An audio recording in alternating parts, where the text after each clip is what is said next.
Olá, mundo! Sejam bem-vindos ao podcast Livre das Caixas. Me chamo Jaqueline Silveira.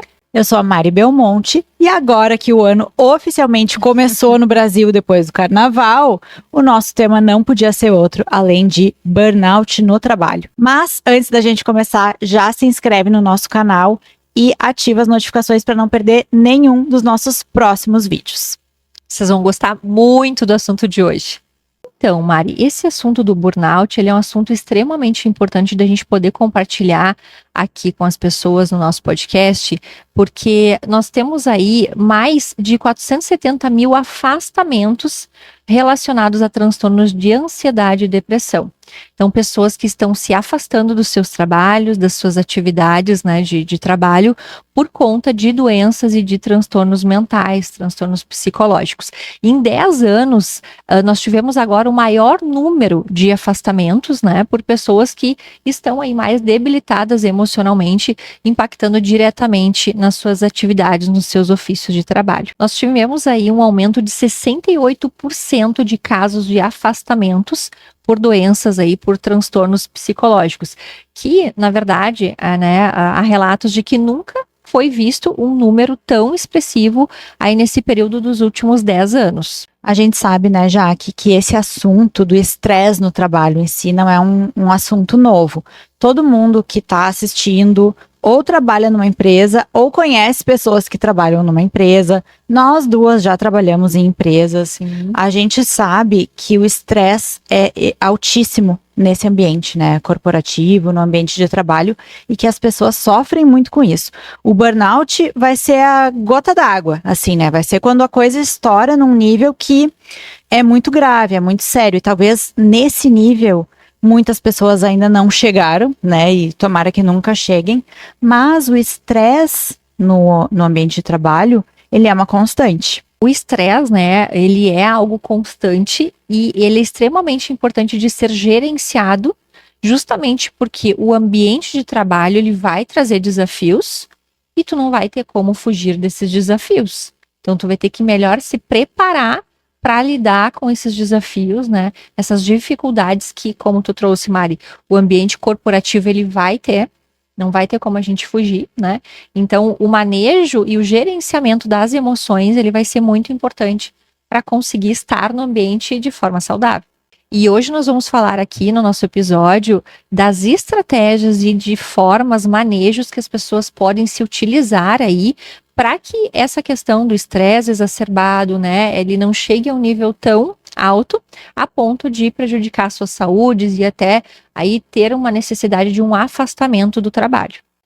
Inclusive, já que eu me lembrei agora de comentar uma coisa com o pessoal. Esse episódio, ele é o primeiro episódio de uma nova série aqui do nosso canal, que é a série de negócios. Porque a gente comentou muito, né, nós duas, sobre essa necessidade que as pessoas têm e que a grande maioria das pessoas trabalha, né, em ambientes que às vezes não favorecem muito a sua saúde mental, ou que elas não conseguem lidar com determinadas situações.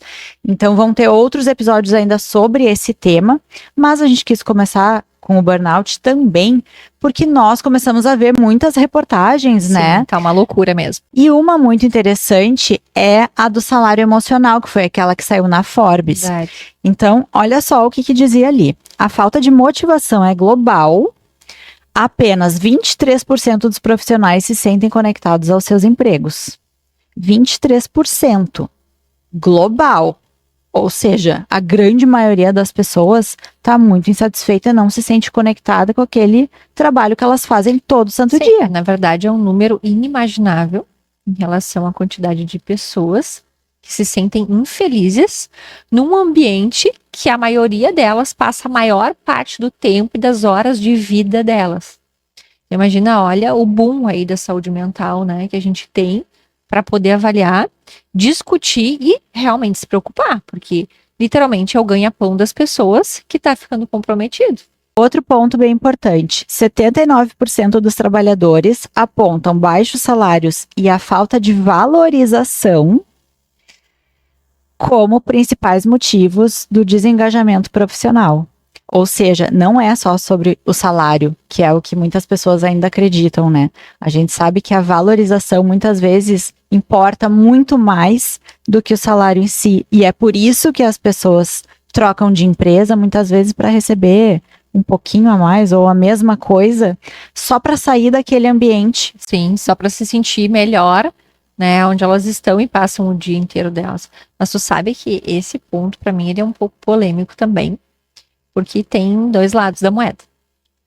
Não me sinto bem no ambiente de trabalho, tudo bem, o que demanda e é de responsabilidade da empresa, ok, mas e a parte que compete à pessoa? Será que, sabe? Me fica um pouco assim, obscura essa questão de, não estou motivada na empresa porque o ambiente é ruim, mas o quanto tu faz esse ambiente tá bom, né? Deixa isso pra gente discutir hoje também aqui, né? Eu já ia dizer, a gente vai fazer aqui o papel do advogado do diabo, né? A gente vai falar tanto do lado corporativo, do lado empresarial, como do lado da pessoa, né? E são dois pontos essenciais de a gente falar aqui para que cada pessoa possa pensar em casa.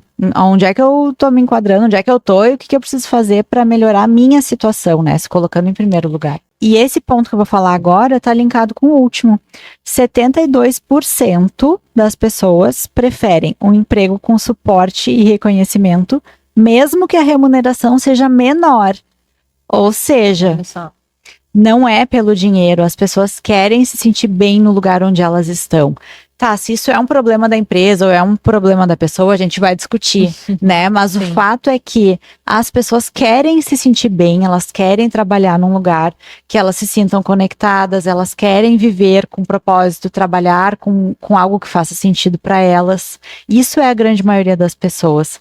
Então, olha a importância que tem esse tema, né? A gente pensa, as pessoas muitas vezes pensam, trabalhar, eu tenho que trabalhar, então vou, baixo a cabeça, eu nem penso, né? Eu só vou porque eu tenho os boletos para pagar, mas não, na verdade a gente tem que pensar nisso sim e avaliar se precisa mudar alguma coisa, porque como tu falou, a maior parte do nosso dia a gente passa no trabalho. O impacto que se sentir mal no trabalho tem na nossa vida pessoal, na nossa saúde física, mental, ele é imenso. Inclusive, é o impacto que vai influenciar na vida das pessoas da nossa relação. Porque logo que eu não me sinto bem no ambiente de trabalho que eu estou, eu, consequentemente, vou demonstrar isso, eu vou externalizar isso para o mundo, para as outras pessoas, para minha família. Então, de que forma eu vou estar passando o meu melhor se eu não me sinto bem, onde eu passo o maior número de horas do meu dia? Claro que se a gente levar em consideração que nesses últimos 10 anos, quase 500 mil pessoas afastadas por problemas de saúde mental no ambiente de trabalho. Nessa lacuna de tempo, nós tivemos uma pandemia. Uma pandemia a nível mundial que mobilizou muitas pessoas, países, culturas, onde as pessoas tiveram que experimentar sentimentos de luto, de perdas, tanto físicas, de pessoas como financeiras. Muitas pessoas passaram por situações que elas nunca imaginaram que iam passar e muitas, inclusive, nem se reconstruíram até hoje após esse processo de pandemia, essa situação da pandemia. Então, não tem como a gente falar de burnout pensando nesses últimos 10 anos, desse esgotamento psíquico das pessoas, sem levar em consideração também esses fatores externos, e que incontroláveis, de catástrofe aí, com relação ao Covid-19, porque realmente, com certeza, isso também tem uma influência, um impacto significativo. E a gente viu, que a pandemia mudou a forma como as pessoas enxergam, inclusive, o trabalho. Muita gente teve que trabalhar remoto nesse período, quem pôde, quem não pôde não, mas quem pôde teve que se adaptar, e aí tem pessoas que têm perfil para isso e que acharam ótimo, e tem pessoas que não têm perfil para isso e acharam horrível. E a gente teve um aumento de casos de depressão por causa disso também. Então, de depressão, de ansiedade, de vários problemas psíquicos por causa de toda essa mudança. Então, até hoje a gente vê, o mundo corporativo mudou. o remoto veio, agora veio o híbrido, a forma de lidar com isso mudou, a mentalidade das pessoas mudou em relação ao trabalho, né? Então, a gente não pode desconsiderar a pandemia quando a gente faz essa análise sobre o ambiente profissional. E esses dados, né, se a gente levar em consideração bem esses últimos 10 anos, que é essa margem de tempo em que aconteceu tudo isso também. O que nos aponta como ponto principal, habilidades e flexibilidade para lidar com dificuldades.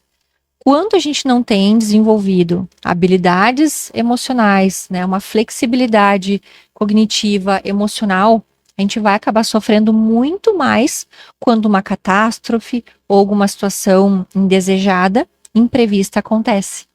Então, o zelo, o cuidado da saúde mental de forma preventiva, ele novamente bate na tecla do quanto se faz necessário, independente de a empresa não ser o ambiente exatamente como eu quero, lindo, né, maravilhoso para estar, mas a parte que compete à pessoa, né, dentro daquilo que ela pode, de buscar o cuidado de forma preventiva da saúde mental dela e avaliar esses aspectos aí que podem ser aspectos de alerta, e que a gente vai falar também hoje aqui, né, de que pode vir a se tornar um burnout, né, que é esse cansaço excessivo mental que a pessoa acaba desenvolvendo. E que a gente vai falar aqui, né, das características para o pessoal em casa pensar se tá nesse ponto, se tá se aproximando disso, mas como tu falou, essa questão da regulação emocional, ela precisa ser desenvolvida em todo mundo. Uma catástrofe, como foi o que aconteceu a pandemia, foi algo gigantesco. Mas imprevistos, como tu falou, acontecem todos os dias no trabalho. Com certeza. Daqui a pouco teu chefe vai te pedir uma coisa que não estava programado. E aí? Como é que tu vai lidar com isso? Como é que tu vai lidar com o teu colega que te tratou de uma maneira que tu não gostou e que não foi certa? Mas e aí? Mesmo assim, né? A gente não pode esperar que o mundo vá nos tratar de uma maneira perfeita para a gente não estourar. A gente precisa ter a regulação emocional. Sabe uma coisa que eu fico pensando e eu acredito que tenha também importância em ser levada em consideração? Nós temos uma geração aí que também dados apontam, né, evidências apontam a baixa tolerância à frustração.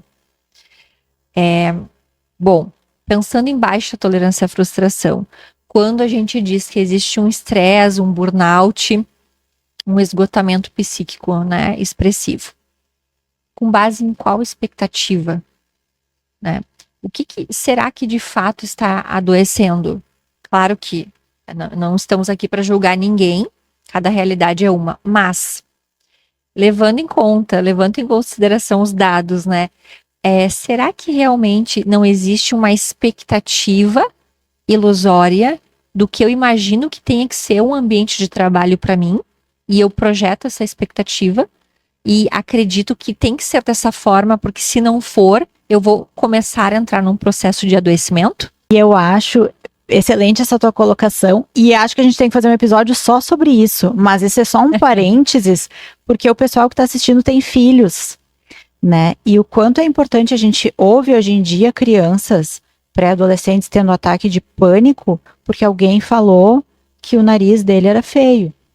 Então, o impacto é real. O impacto dessa criação que tu está falando, de não permitir que a criança ou adolescente passe por frustrações e aprenda a lidar com os seus problemas sem ter o pai e a mãe resolvendo por eles, é extremamente prejudicial. Ele vai se tornar um adulto não funcional, um adulto dependente. Enfim, a gente vai fazer um episódio só sobre esse assunto, porque isso é algo muito importante e muito preocupante que está acontecendo na nossa sociedade, né? Mas um dos reflexos é justamente esse. A pessoa chega no ambiente de trabalho, se não é como o alecrim dourado queria ali, ele vai lá e sai, ele pede demissão, ele não tem aquela gana, né, de crescer, de se desenvolver, de passar por obstáculos, mesmo que seja difícil, mesmo que não seja ideal. Ou de fazer algo a respeito antes de entrar num burnout.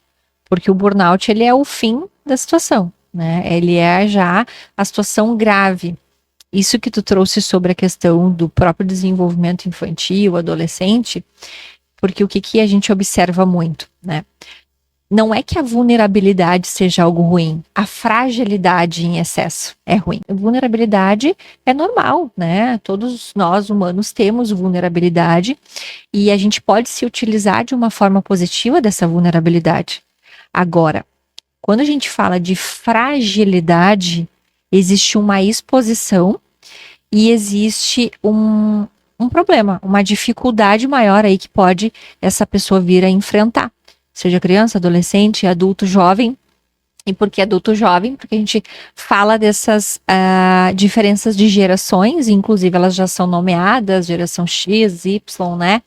Z, por um motivo. Porque realmente existe uma diferença na capacidade cognitiva dessas gerações, na capacidade de lidar com os problemas, de lidar com os relacionamentos interpessoais, de lidar com o coletivo dentro do ambiente de trabalho, porque como tu falou do exemplo, falou que o meu nariz é feio, eu me desregulo completamente, dentro do ambiente de trabalho, às vezes a pessoa não sabe receber uma crítica, mesmo que seja construtiva, ou pensa que o chefe, né, a figura de autoridade ali dentro do ambiente de trabalho tem que falar num tom queridinho, né, ou como se fosse lá, né, num relacionamento pessoal, só que não é verdade, né, o ambiente corporativo, a empresa, né, ela vai ter uma forma diferente de lidar. Então, se a gente para pensar, é muito mais sobre a forma que em níveis de responsabilidade, né? A pessoa que está experimentando aquela situação, aquele sentimento, lida com isso, ao contexto externo que está acontecendo, do que o que a empresa ou o ambiente que ela está pode fazer por ela. Mas então, o que é a síndrome do burnout de verdade, né? Muitas vezes as pessoas acham que é bobagem, que é desculpa, que é alguma coisa. Não, ela realmente existe, ela tem uma classificação, né? E a OMS define como resultante de um estresse crônico associado ao local de trabalho que não foi adequadamente administrado. Aqui já está passível de interpretação, né? A pessoa que não conseguiu lidar, ou é o ambiente que tem que proporcionar, né? Então, já fica aí o cutucão para que as pessoas possam pensar em casa, né? Sim, o quanto a fatia de cada um tem relevância no que está acontecendo de errado, né? Ou de responsabilidade desse afastamento. Será que realmente é só de um ou só de outro? Então, inclusive, o burnout é considerado uma doença. Ele tem lá um código no CID, que é a Classificação Internacional de Doenças, e se a pessoa for avaliada que ela tem o burnout, ela inclusive pode ser afastada do trabalho como uma doença. Então, de fato, é uma doença, não é algo que a pessoa tira da cabeça dela e inventou. Existem sintomas que a gente vai falar aqui e que podem caracterizar realmente que a pessoa precisa ser afastada do local de trabalho, além de todos os outros impactos que tem na vida pessoal dela. Justamente por ser incapacitante, por estar sendo considerada uma doença incapacitante. Da mesma forma que uma qualquer outra doença, né, uma doença no estômago, uma doença em qualquer órgão da pessoa, uma doença no cérebro, que a gente pode caracterizar aí o burnout, também merece, né, os cuidados como qualquer outro órgão, e isso é uma polêmica dentro, quando a gente pensa dentro da área da saúde, e da divisão que às vezes as pessoas fazem de saúde mental e saúde física, como se a saúde física ela fosse mais importante e relevante que a saúde mental, e na verdade não, ela é tão importante quanto. Então talvez essa questão de o CID ele estar sendo associado ao burnout aí também, pode vir uma mudança e uma reflexão de uma magnitude maior das pessoas, por entenderem que realmente é um problema que precisa ser assistido. Então vamos falar um pouquinho dos sintomas reais, né, para que as pessoas que estão assistindo possam pensar, será que isso já aconteceu comigo? Será que está acontecendo comigo? Né? Estresse no trabalho, a gente sabe que a grande maioria tem, mas o burnout ele é um resultado de um estresse crônico, né? Crônico é aquilo que se repete, que causa uma exaustão física, mental, um esgotamento, né? Incapacitando a pessoa, como tu disse. Então, é um nível muito extremo. A gente precisa saber dosar isso, né? O quanto de estresse que é normal e o quanto de estresse que já é incapacitante, que já traz um prejuízo muito grande para a pessoa, a ponto de ela não conseguir fazer as coisas.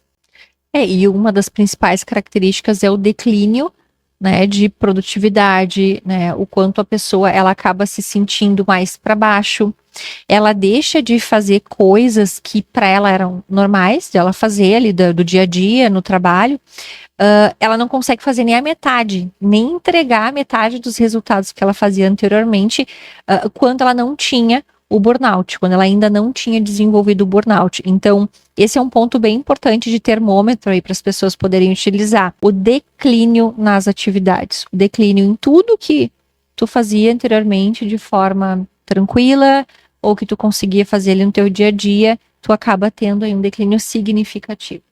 Não consegue entregar praticamente nada de resultados daquilo que tu era capaz de fazer antes. Simplesmente um dia tu vai colocar o teu despertador para acordar e tu não vai conseguir levantar da cama. Isso é um burnout. É uma exaustão extrema, né? Um cansaço extremo, físico e mental. E aí as pessoas têm muitas vezes sintomas físicos. E aí trazendo o que tu comentou antes, de que se torna real e as pessoas validam a doença quando tem algum sintoma físico.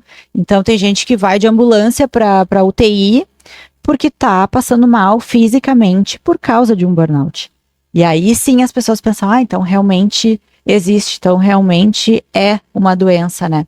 Não necessariamente vai ter sintoma físico em todas as pessoas, mas eles podem acontecer.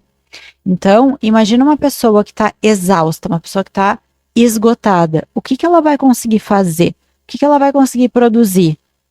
O que ela vai conseguir falar, pensar? É aquela pessoa que está no limite, já estourou o limite dela, então ela não vai conseguir ser quem ela normalmente é. Esse é o nível do burnout, para as pessoas entenderem que é algo muito grave.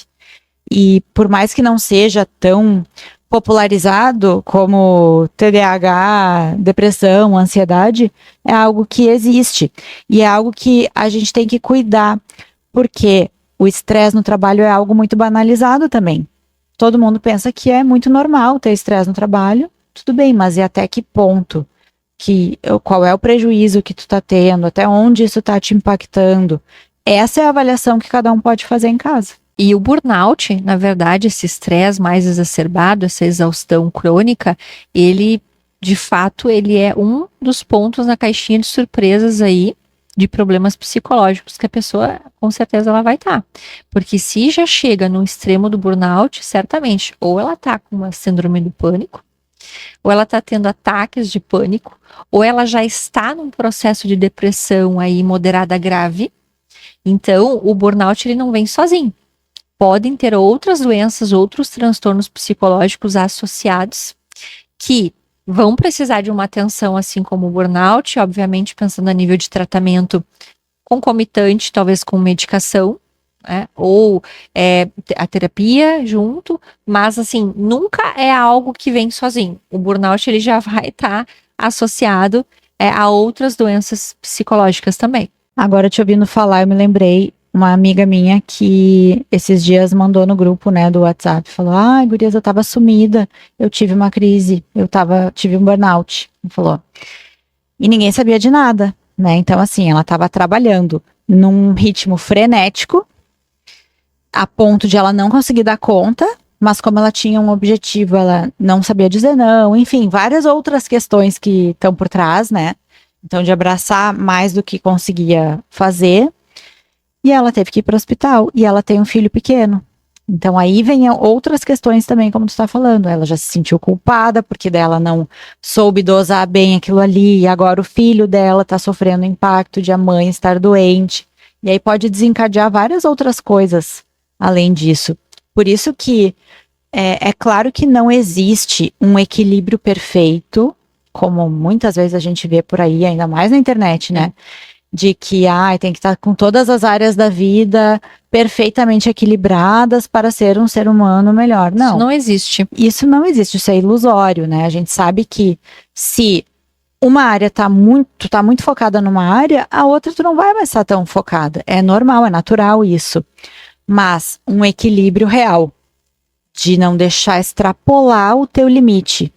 Aí sim é válido, né? Não é querer ter tudo 100%. Não, mas não precisa também ser 90-10. A gente pode conseguir encontrar um equilíbrio que funcione, no qual nós possamos ser adultos funcionais, adultos estáveis emocionalmente. E este equilíbrio individual, intransferível, não é a empresa que vai saber. Não é a empresa que vai entender qual é o momento que o colaborador realmente ele está estafando e ele já está doente. Claro que, obviamente, empresas que têm todo um plano de cuidado, de treinamento, de assistência e tudo mais, vai ter uma facilidade maior de enxergar, de observar ali o colaborador, mas nem todas vão. E pensando a nível de responsabilidade, de quem é a responsabilidade de se autoanalisar e entender o seu limite. É da empresa ou é da pessoa? E quando a gente pensa no que a empresa, então, pode oferecer, né? Qual seria o papel da empresa?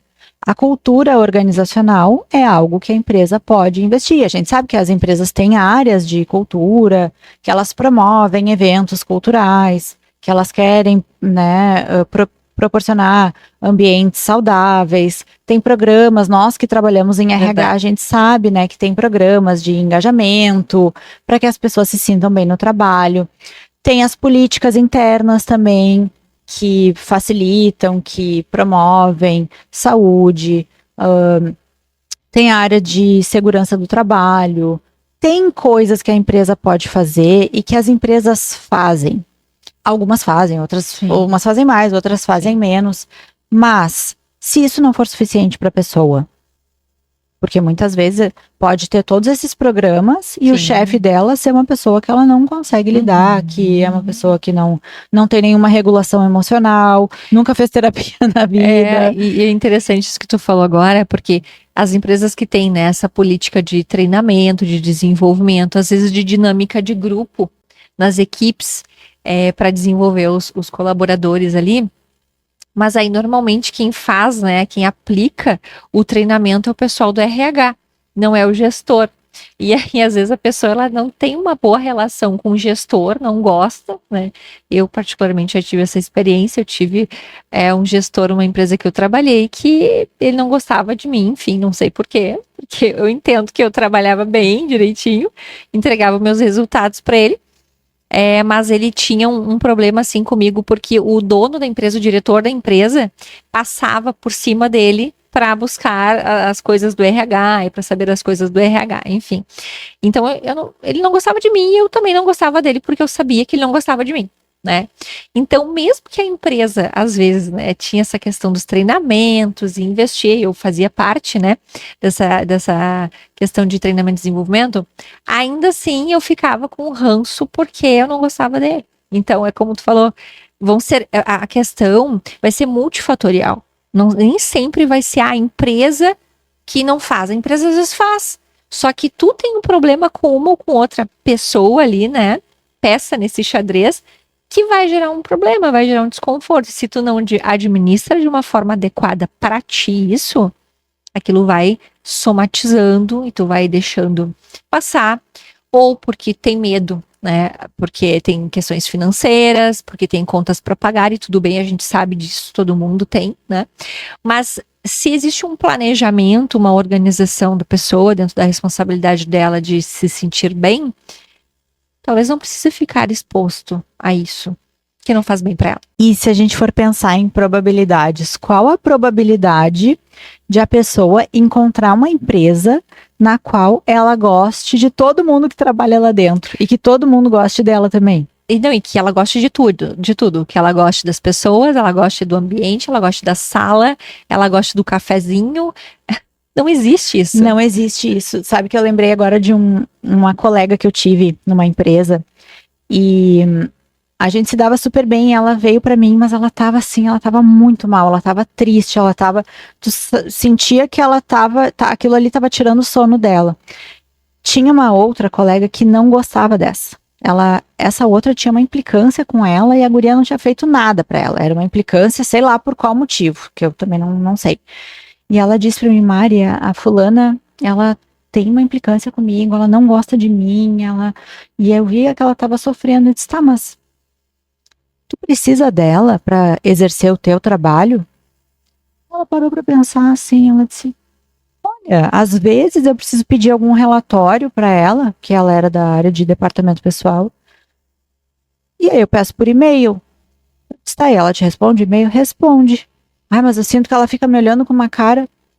Tá, mas por que tu precisa que ela goste de ti? Nunca vai ser, sempre vai ser sobre pessoas e sobre relações. Por que tu precisa que a tua colega goste de ti? Tu tá ali pra trabalhar, não tá ali pra fazer amizades. Se tu fizer uma amizade, se surgir, ótimo. Mas o foco não é esse. O foco é tu conseguir te sentir bem no teu ambiente de trabalho, sabendo que vai ter gente que não vai gostar de ti só pela tua cara. Tu não tem controle sobre o porquê que as pessoas vão gostar de ti ou não. Nesse teu caso, tu até sabia por que o cara não gostava de ti. Sim. Mas talvez alguém não vai com a tua cara e ponto.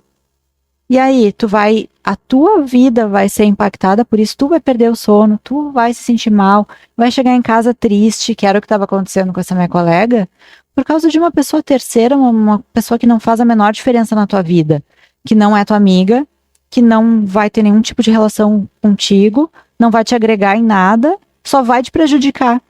Então, aprender a lidar com isso é separar. Isso aqui não é meu. Se a pessoa faz isso ou aquilo, não me diz respeito. Não é sobre mim, é sobre ela. Quando a gente consegue diferenciar, colocar esse limite, nossa, a saúde mental melhora muito. Porque tu vê que aquilo ali não é teu. E aí tu não perde a tua energia em coisas que não te dizem respeito. Isso claramente é uma maturidade emocional e um gerenciamento das emoções. No caso dessa tua conhecida, a outra pessoa, ela pode até despertar nela um sentimento ruim. E ela não vai controlar o que ela sente, mas ela pode controlar o que ela faz a respeito, né, desse sentimento. Ela pode dar uma vazão muito maior e ficar cada vez mais nervosa, cada vez mais preocupada, cada vez mais triste, porque tem que conviver lá com a outra pessoa, ou mandar e-mail e ela acha que essa pessoa não gosta dela, ou ela pode simplesmente analisar a situação e pensar o quanto eu preciso, o quanto eu mereço, o quanto faz sentido para minha vida eu dar atenção se essa pessoa gosta de mim ou não, qual a diferença que de fato vai fazer na minha vida, essa pessoa gostar de mim ou não. Ela é alguém da minha relação? Ela é a minha gestora direta, que eu preciso me relacionar e ter ali, né, uma harmonia adequada para continuar nesse emprego? Se não é, por que então? E fazer mais esses questionamentos internos, porque o que acontece? A gente tem muito essa situação de sentir e não saber o que fazer com o que sente. Quando a gente não sabe o que fazer com o que a gente sente, a gente fica mal. Aí a gente começa a sintomatizar. As coisas, elas começam a sobrecarregar dentro de nós. Então, saber o que se faz com o que sente. E, de alguma forma, canalizar, levar para algum lugar e elucidar os motivos de certa forma, estar se sentindo de uma forma ruim. Mas não permitir que uma terceira pessoa tenha um poder tão forte, né, Mari? Tão relevante de controlar o teu humor, de controlar a forma que tu tá te sentindo. Olha que forte isso. Muito forte. Só essa conversa que eu tive com ela, ela me disse, Mari, parece que saiu um elefante das minhas costas, porque ela não tinha parado para pensar nisso. Ela não fazia terapia, ela, sabe, não tinha se dado conta. Mas é bem isso. Só vai ter impacto na nossa vida se a gente deixar de fazer as coisas que a gente tem que fazer por causa da outra pessoa, porque tá se sentindo mal por causa daquela outra pessoa. Não é a pessoa que tem poder sobre nós, é o que nós fazemos com aquilo. Exatamente. E algo que eu acho extremamente importante de refletir também é que, será que o burnout ele vem diretamente da empresa? Será que o burnout ele não vem na via contrária, de eu não estar bem com alguma demanda minha, emocional, pessoal, familiar? E quando eu chego na empresa, eu já tô no meu limite. Eu já tô tão esgotada e que talvez lá também não seja um ambiente 100%, que nunca vai ser, como a gente falou, mas que acaba pegando muito em mim coisas que me incomodam, então aquilo acaba tendo uma proporção muito maior, uma relevância muito maior, um peso muito maior para mim. Então, será que necessariamente o burnout ele vem de dentro da empresa? Ou ele já é um somatório de coisas que a pessoa ela não está sabendo gerenciar, ela não está sabendo lidar na vida dela, ela está negligenciando, e quando ela vai para o ambiente de trabalho que não está adequado naquilo que ela espera, potencializa, e aí o burnout ele vem com muito mais força. Muitas vezes ela já não está satisfeita, não é só com o trabalho, né? Sim. É com a vida dela, é com a rotina dela. Ela vai para um lugar que ela não gosta, ela tem uma rotina que ela não gosta, ela gostaria de ter mais dinheiro, mais liberdade, mais o que quer que seja, tempo com a família, e ela não tem, e ela acaba canalizando aquilo ali naquele ambiente, que é o ambiente onde ela passa a maior parte do seu dia. Mas, na verdade, é um reflexo de uma resposta emocional. Então, além de todos esses fatores que a gente já falou, né, para o pessoal começar a pensar aí, será que eu me identifico com isso, será que não? Tem outros sintomas também que podem fazer parte, né, do burnout, como, por exemplo, insônia. E a gente sabe que muita gente sofre com esse, né, além do cansaço físico e mental, insônia, irritabilidade, baixa autoestima, negatividade constante, que a gente já falou em outro episódio também, né, do quanto que as pessoas se reúnem lá na sala do cafezinho, na copa, na empresa para falar mal dos outros, né, aquilo cria uma atmosfera horrível para elas mesmas, e elas não se dão conta, acham que estão botando para fora, mas na verdade estão botando para dentro aquilo, né. Sim, e às vezes nem conseguem, quando tá nessa vibe, assim, nem consegue perceber o que a empresa tem de bom. E aí é uma coisa meio estrutural, meio cultural mesmo, não em todas as empresas, mas muitas assim, nessa área corporativa mesmo. Quando a empresa faz alguma coisa boa, ninguém fala nada. Aí se alguma coisa, aí lá na máquina do cafezinho começaram a cobrar 50 centavos o café, nossa, que horror essa empresa não se preocupa com ninguém, que empresa horrível. Ou a empresa estabelece lá um benefício, tá? Vou dar um exemplo aqui. O rancho para quem não falta, pensando em pontualidade, assiduidade, etc. Aí a empresa vai lá e dá como uma bonificação, tendo em vista que não chegar atrasado é o mínimo que a pessoa pode fazer, porque ela está recebendo um salário no final do mês. E porque ela tem um contrato, inclusive, né? Justamente. Então, assim, ela ganhar um benefício a mais por estar chegando pontual, já é algo que a empresa de fato está fazendo, que não era obrigada a fazer. E aí a pessoa simplesmente chega atrasada, e aí chega final do mês, tá, mas e o meu rancho? Tá, mas tu não está, né, apta a receber o teu rancho, justamente porque tu não, né, está dentro ali do que o combinado exigia, de não ter nenhuma falta ou atraso no X mês. E a pessoa fica braba.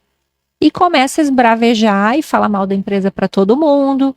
Então a empresa deixa de ser boa, né? Às vezes por conta de coisas que a própria pessoa faz. E por que eu digo isso? Por experiência própria, de ter trabalhado já em empresa, de ter essa vivência no ambiente corporativo.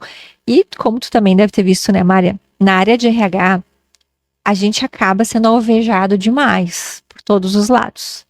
Tanto para coisa boa quanto para ruim, mas muito mais para ruim, né, quando nos procuram. Então, nunca ninguém nos ligava para dizer: oi, Mari, olha só, eu tô bem, eu tô ótima. Tá, tô super satisfeita. Olha que legal esse treinamento, né? Que show, que coisa boa. Raro, exceções, assim, meia dúzia de gato pingado, como a gente diz, né? Isso é um padrão de comportamento, né, Jaque? As pessoas focam naquilo que é negativo e não valorizam aquilo que é positivo. E tem também essa questão cultural da empresa, de que os funcionários estão lá. Isso não é só nas empresas que acontece, sim, né? É na roda de amigos, é na roda da praia. É cultural também nosso, essa questão que é muito ruim aqui no Brasil, né? De as pessoas ficarem falando mal umas das outras. Então, se tiver um que chegar na roda ali na Copa e disser: olha só que legal esse treinamento, adorei o treinamento que eu fiz, os outros vão olhar com uma cara de, nossa, que peixe fora d'água aqui, né? Porque esse é o que tá fora do padrão. Que triste, né, isso?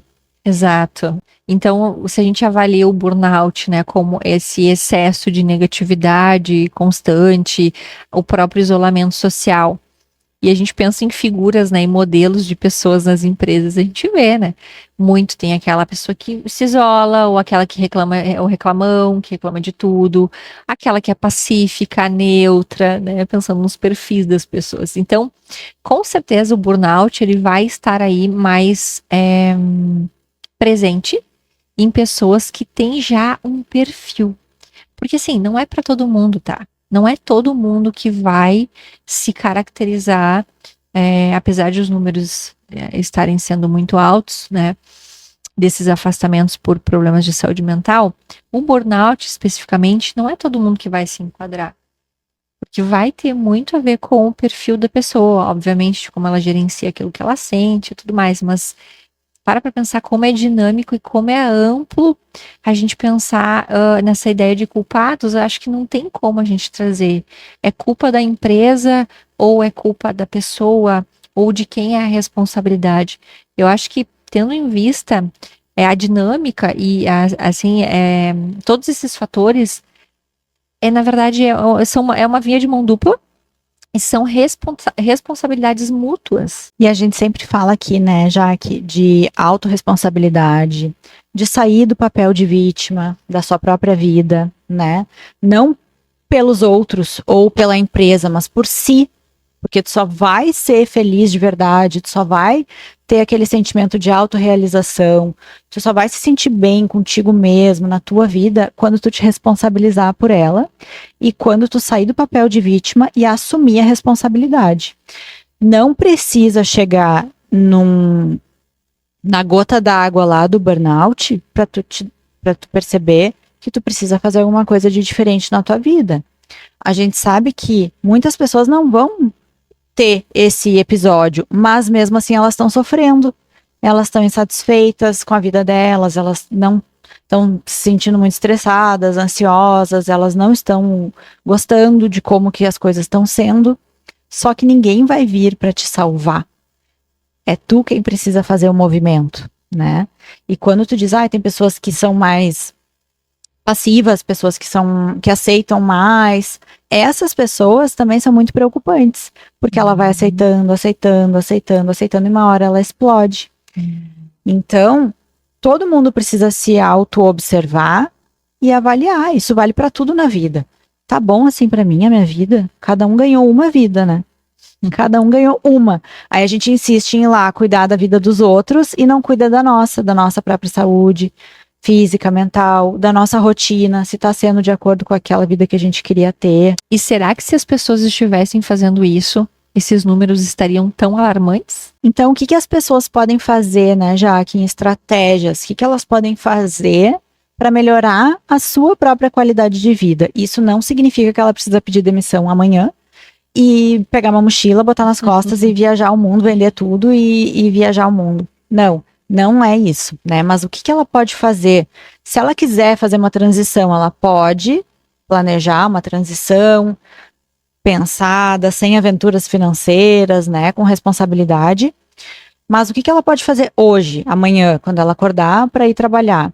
Ela pode focar mais no seu próprio autoconhecimento, no seu próprio manejo de emoções em geral. Como que ela faz isso? Na terapia. Ela pode observar os hábitos que ela está tendo, porque nós somos a soma dos nossos hábitos, né? Então, às vezes, ela está tendo hábitos ruins, ela está se alimentando mal, ela está dormindo mal, ela está falando mal de todo mundo o tempo inteiro, ela só fala de doença, ela só fala de tragédia, ela fica vendo noticiário na TV, ela é bombardeada de coisas ruins que ela mesma faz para ela mesma, porque ela pode escolher desligar a TV. Ela pode escolher fazer uma refeição mais saudável. Ela pode escolher não tomar álcool. Ela pode escolher fazer atividade física. Ela pode escolher ligar para uma amiga e conversar. Ela pode escolher fazer terapia lá do plano de saúde, que às vezes a empresa até oferece e ela não usa. Exatamente. Ela pode escolher investir nela. Isso que tu trouxe sobre a questão da alimentação, eu percebo, já vi situações. A empresa vai lá e dá o benefício de vale alimentação, vale refeição, mas a pessoa opta por ir comer só seu lanche. Ou não, eu não vou comer para guardar o dinheiro, ou vou fazer uma outra coisa. Ok, é uma escolha, é uma decisão tua. A empresa não tem responsabilidade sobre isso. A consequência, assim como a escolha, também é tua. E tu vai ter que lidar com isso. Aí, se tu acabar ficando sobrepeso, não estiver bem emocionalmente, porque os fatores alimentares, eles sim influenciam diretamente nas questões emocionais e nos fatores emocionais. Então, são vários aspectos que, se a pessoa não se responsabiliza e fica culpando a empresa, será que tá certo? Será que faz sentido? É um ciclo, né, Jaque? Ela tá insatisfeita com toda a rotina dela, aí ela recebe um dinheiro extra. Aí ela vai se aliviar na comida. Então ela gasta na comida. E aí aquela comida faz ela se sentir estufada. O prazer momentâneo ela tem, né? O alívio daquela situação. Mas depois vem a sensação física mesmo de estufamento, de sensação ruim, a culpa de ter se alimentado mal, a culpa e o sentimento ruim de estar com sobrepeso. Aí ela vai lá, acontece o quê? Tudo de novo.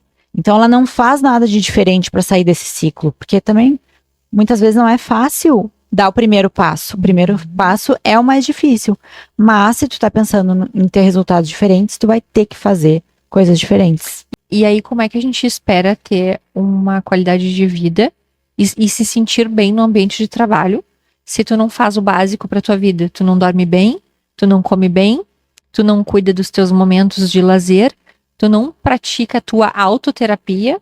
Não quero pagar terapia, mas não faz nem autoterapia. Não busca ou pelo plano de saúde, ou não busca daqui a pouco por um atendimento social, porque ele existe. Então é só ir lá e buscar na internet. Mas a empresa é culpada por eu não estar tão bem e me sentindo tão bem lá dentro. 100% culpada. Esse é o ponto. Não é que a gente está defendendo algum lado aqui. É trazendo dados e fatos. Será que a empresa é 100% culpada? Se existe realmente algum culpado? Ou realmente é uma relação de via de mão dupla? Que tanto a empresa quanto a pessoa vai ter que estar analisando as coisas e estar fazendo algum movimento. Mas, na verdade, o movimento de se movimentar, quem vai fazer é a pessoa, não é a empresa. E a gente pode pensar que a pessoa que se coloca num papel de vítima, muitas vezes não é culpa dela. Ela foi criada assim, ela viu todo mundo fazendo assim na volta dela, e ela acha que é assim que é, né? Mas não é só na empresa que a gente vê isso. Então não é que ela vai achar só que a empresa é culpada. Ela vai achar que o marido é o culpado de outras coisas, ela vai achar que o filho é culpado de outras coisas, a colega é culpada de outras coisas, o mundo é culpado de outras coisas. Ela não olha para dentro para se responsabilizar. E ela continua infeliz. Se ela se desse conta, né, de que ela mesma tá infeliz e que ela pode, olha que libertador, ela pode mudar e melhorar a vida dela mesma. Não é para os outros, é algo bem egoísta. Exato. É para si mesma, é para ser mais feliz, para ter mais saúde, para se sentir bem consigo mesma. E pensando num outro ponto extremo, a questão do burnout também se dá pelo excesso de ganância.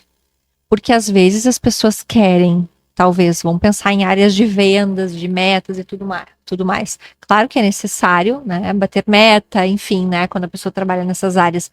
Mas às vezes a pessoa tem uma ganância que vem à frente de qualquer coisa na vida dela, inclusive da saúde, e ela quer ganhar dinheiro, ela quer ganhar muito dinheiro, e ela trabalha lá, sei lá, quantas horas por dia, de domingo a domingo.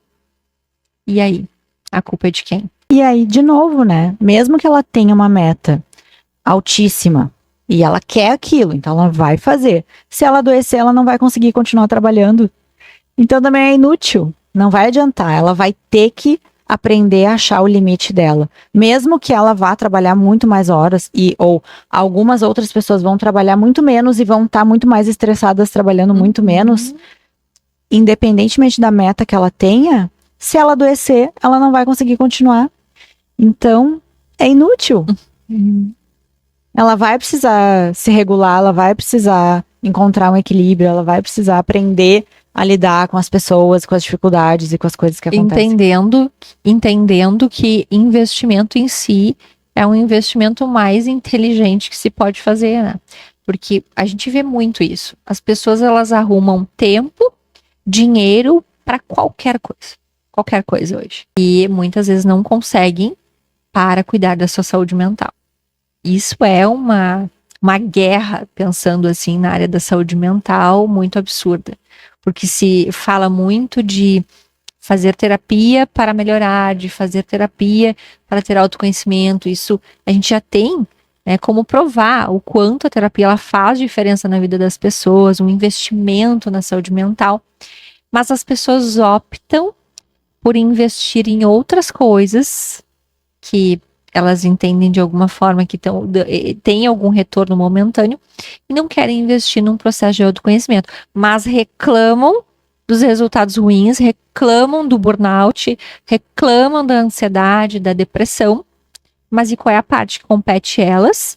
De autorresponsabilidade ou de aprender a dizer não, de impor limites, se a empresa acha que a empresa está extrapolando, e aí, por não ser uma árvore, sair do lugar, porque ninguém é árvore. Se eu não estou gostando e a empresa não está atendendo aquilo que eu entendo como valor, e aí entra um ponto. Se eu não tenho os meus valores bem estabelecidos, os meus limites, tudo me serve. E eu não entendo o meu limite, então eu vou até ficar doente.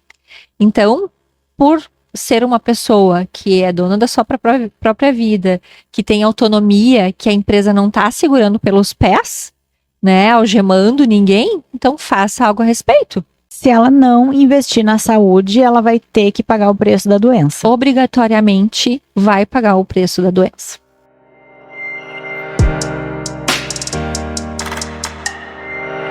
Agora a gente quer saber de você. Já aconteceu alguma situação de burnout ou de estresse crônico no teu trabalho e como tu reagiu? Nos conta aqui nos comentários que a gente quer saber. Se tu gostou do vídeo, já deixa o teu like e encaminha esse vídeo para aquela pessoa estressada no trabalho que ela precisa ver esse conteúdo. E nos acompanhe aí para os próximos episódios da nossa série de negócios, que tá muito incrível, vocês vão gostar muito. Nos vemos no próximo episódio. Até lá!